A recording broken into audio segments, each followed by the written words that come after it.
Welcome back, everyone. We are on our final video ever.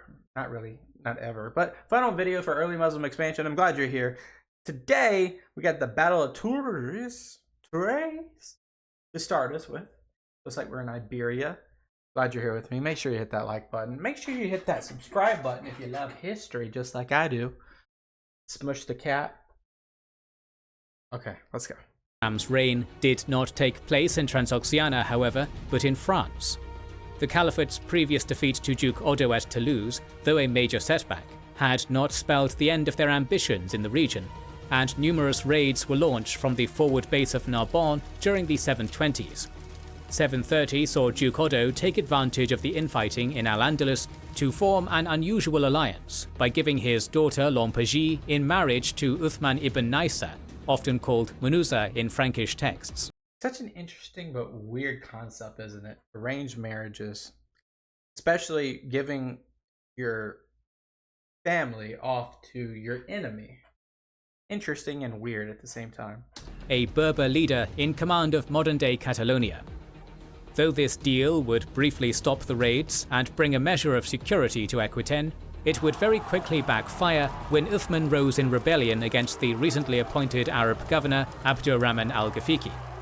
With his allies' ill-advised rebellion swiftly crushed, Odo found himself facing not simple Berber raids, but the incensed and vengeful governor's army, which in early 732 launched a lightning attack into Navarre, seizing Bordeaux by storm and inflicting a heavy defeat on Odo at the River Garonne.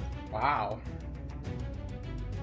With the hero of Toulouse bloodied and on the retreat, the path seemed open for a far greater offensive than Al-Sam's.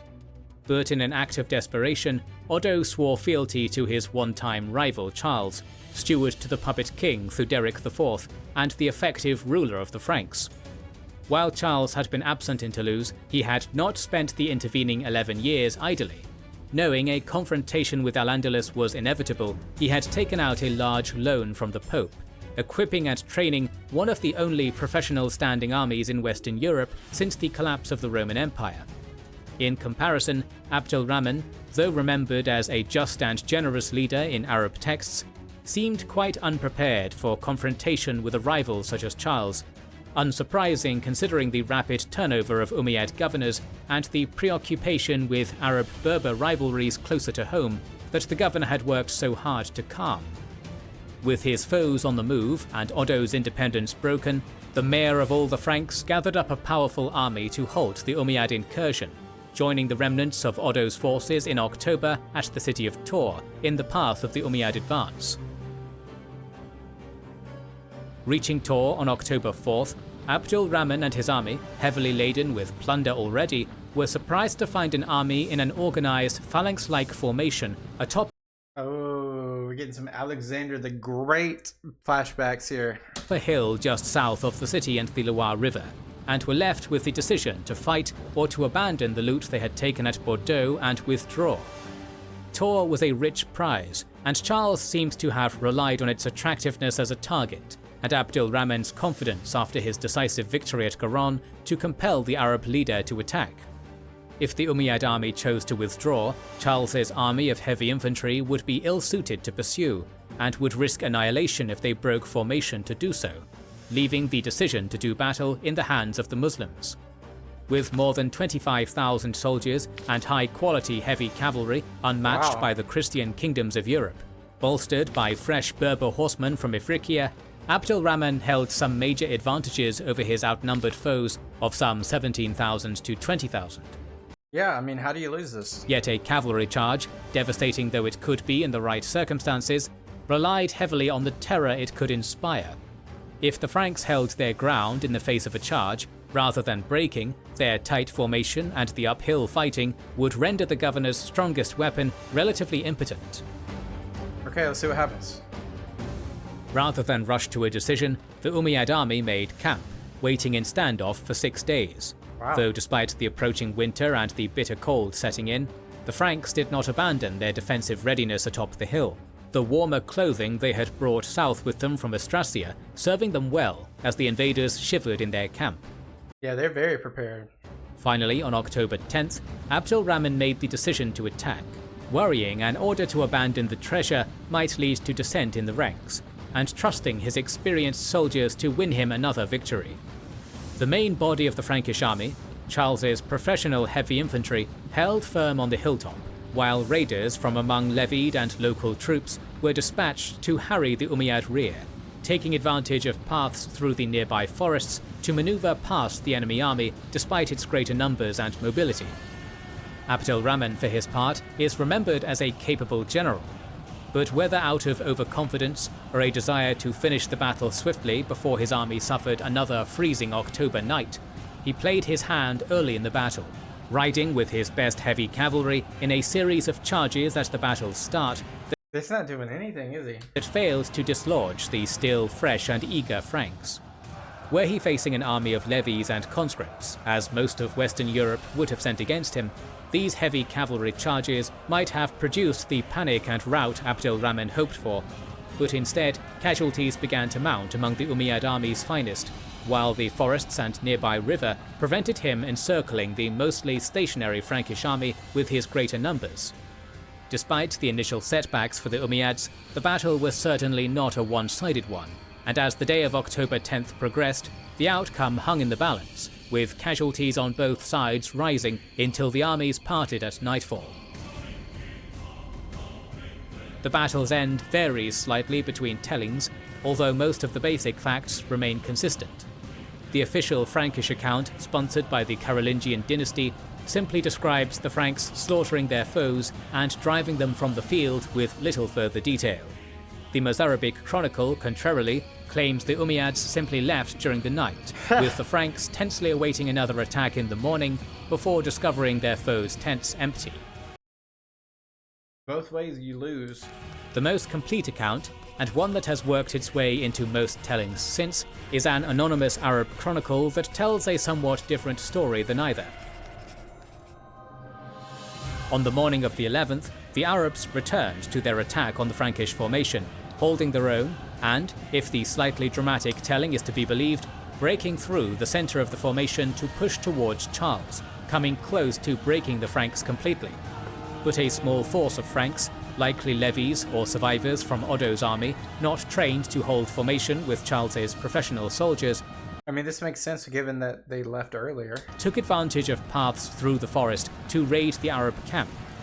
Small though the force might have been, confusion and fog of war magnified its impact on the battle, with the attacking cavalry breaking off the attack to rush back to camp, worried their treasure might be stolen, or that a larger force could still be hidden among the forest to encircle them. Abd al-Rahman remained at the front and tried to stem the retreat, but the Franks were quicker to take advantage of the momentary confusion, surging forward and killing the governor and those around him with a hail of spears. If hope still remained to restore order to the disoriented army, Abd al-Rahman's death put an end to it, and the Franks soon turned the confusion into total rout. Europe is saved. The Battle of Tours is today one of the most discussed and best remembered battles of the early Middle Ages, credited by some with ending the threat of the Caliphate to Western Europe. Its impact on history is a matter of some debate, particularly compared to the earlier battle at Toulouse. It is true that Tours looms much larger in Christian than Arab accounts. While the devastating defeat and Charles's prowess were certainly noted by Arab historians, it gets no more attention than Toulouse, even being absent from the quite thorough history of Al-Tabari. It has been suggested by some that Charles and his Carolingian descendants' prominent place in European history caused their triumph at Tours to take exaggerated importance compared to the victory of the more obscure Duke Otto. And while it is true no further invasions of such a scale ever occurred, the Arabs did continue their raiding over the following years, and Berber revolts and the imminent splintering of the Caliphate likely had as much or more to do with the end of expansion than the defeat at Tours. Makes more sense. Variables, right? Yet whether or not the Battle of Tours can be fully credited with ending the threat of the Caliphate in the West, the prestige it won Charles in the eyes of the Pope and the Franks, and more pragmatically, the forced subjugation of his last Frankish rival Otto, made it an important moment in the unification of the Frankish realm, paving the way for the Frankish Empire of his grandson Charlemagne to resurrect the spirit of Rome in the West, and serving as a founding moment of glory for the Carolingian dynasty. It was through this victory Charles would become known to his countrymen and to history as Charles Martel, or Martellus, the Hammer. Wow. The victory at Tours would not mark the end of the conflict Charles Martel and his Carolingian dynasty would wage against Al-Andalus though.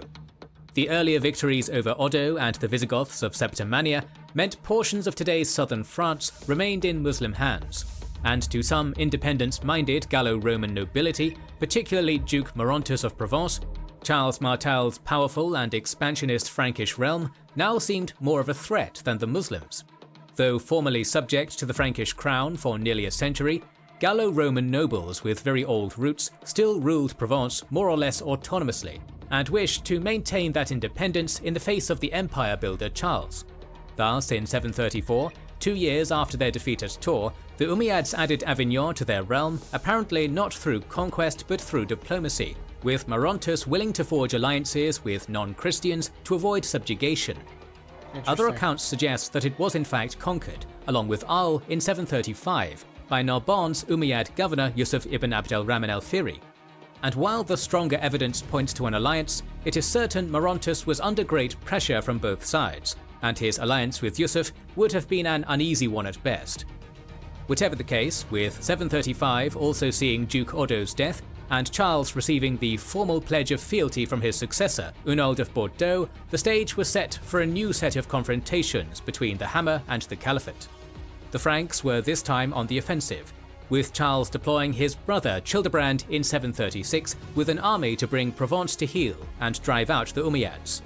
As 736 ended, Avignon lay besieged, and both Umayyad relief armies and a larger Frankish force under Charles's command were being mobilized to take the field. The first fighting would occur at Avignon. Charles arrived in 737 before the expected relief army and opted not to wait out a long siege, launching a frontal assault against the walls of Avignon with rams and catapults. And just like Transoxiana, this is just so far away from Damascus. This is just so far away. So it's just not going to be resource rich in terms of reinforcements until there's a supply. It's just not going to be the same. It's not going to be that same importance either. And battering down the gates, despite the best efforts of its Umayyad garrison. Though no numbers exist for the defenders, the characterization of the defense as a mostly Umayyad effort and Charles's confidence in his direct assault and its rapid success together suggest a small defending force, and further suggests the inhabitants of Avignon were not inclined to support their occupiers against the besiegers, the pragmatic alliances of their rulers not outweighing the religious divide for most. Following this, Charles marched for Narbonne in Septimania. Here, victory would not be so easy. The Umayyad relief army had by this point mobilized and crossed the Pyrenees under the command of Governor Uqba ibn al-Hajjaj, and the Septimanian provinces had been Umayyad for years now, with Narbonne much more firmly held and garrisoned than Avignon. To avoid being trapped between the relief army and a sortie from Narbonne's defenders, Charles left a token besieging force behind and continued past the city to meet the Umayyad army in the field, blocking their path at the River Bear. Here was fought a battle not so well remembered or recorded as Tours, but perhaps of similar importance. In the 5 years since his previous triumph, Charles's army had evolved and even adopted some of the techniques of its foes, with the Franks this time bringing heavy cavalry of their own to battle to match those of the Arabs. This addition to his ranks, along with the Umayyads being forced to cross the river and give the Franks the advantage of a defensive position, despite being the invaders, likely contributed to what quickly became Charles's second decisive victory over the Caliphate, with the Umayyad army's attempts to retreat being broken up by the rivers and rough terrain. I mean, you just can't get pushed back when you're in this position. It's just not going to work. Of the region, leaving numerous disorganized pockets of fleeing soldiers to be run down and captured by the Franks. This victory would not spell the end of the Umayyad presence in France entirely. The rebellions of Maurontus and Hunald proved more pressing, causing Charles to abandon what would have been a lengthy and difficult siege of Narbonne to quash them, though not before sacking the smaller city of Nîmes and leaving much of Septimania and Provence devastated.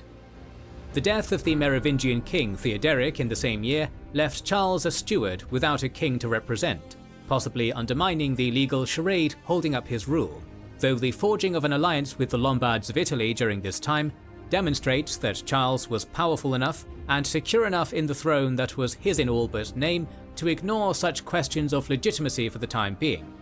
Septimania would remain Umayyad for over a decade more, and Unalt would prove a persistent nemesis for both Charles and his son Pepin after the Hammer's death in 741. But the proven military might of the Franks, So Pepin's the father of Charlemagne? the added weight of the Lombard alliance, and the Arab-Berber hostilities now brought to a boiling point by Kharijite preachers across Iberia and North Africa, meant the once-threatening caliphate could do little to aid its northern allies or protect its Septimanian holdings. The growing Carolingian Empire, so recently imperiled by Umayyad invasions, would be able to take the offensive at its own leisure in the years to follow. The next two sub-series of our series on the early Muslim expansion will continue this story, and we'll talk about the Arab-Khazar Wars and the rise and fall of the Abbasid Caliphate. Ooh, we got more to watch. To ensure you don't miss them, make sure you are subscribed and have pressed the bell button. Please We gotta turn captions on. We gotta make sure I don't miss. And we'll talk about the Arab-Khazar Wars. Alright, I gotta write that down, guys. Gotta write that down. Arab Khazar Wars. Rise of Abbasid. I think I already did the rise and fall of the Abbasid Caliphate. I can't remember if they did it or the Epic History did it, but I did it for sure. And the rise and fall of the Abbasid Caliphate. To ensure you don't miss them, make sure you are subscribed and have pressed the bell button. Please consider liking, subscribing, commenting and sharing, it helps immensely. Recently we've started releasing. Alright guys, you guys do the same. Make sure you hit that like button and subscribe button so we don't miss any reactions together. This was an amazing series. Hats off to Kings and Generals, guys. They are phenomenal what they do. Animations, storytelling, fact finding, XYZ. They are just amazing. I've learned more about Muslim history over these last three documentaries than I have the first 27 years of my life. And yes, I'm 27, so you want another fact from me. But the continuation of this history is just crazy. We started at 6, like right before, like it was like 6:30. Now we're in 100 years of early Muslim history, whether it be the beginnings in Mecca and Medina, and then the continuation into the desert, and the continuation of the Tigris Euphrates, the continuation to Syria and the Levant, and pushing to Egypt, and then North Africa, and pushing further east and further north to the mountains and the Central Asia, to the sieging of Constantinople and Anatolia, to the sieging and continuation of Iberia, to France. The craziness is just continuing. We got a lot more to watch together. This isn't just what we do. We do so much more. We do so much history. Please leave some video recommendations down below. I'm going to check out the Arab-Khazar Wars and see if they have that up there. If they do, we might move on to that. If they don't, we might move on to something else. I'll see you in the next one. Peace out. Have a great one. Bye-bye.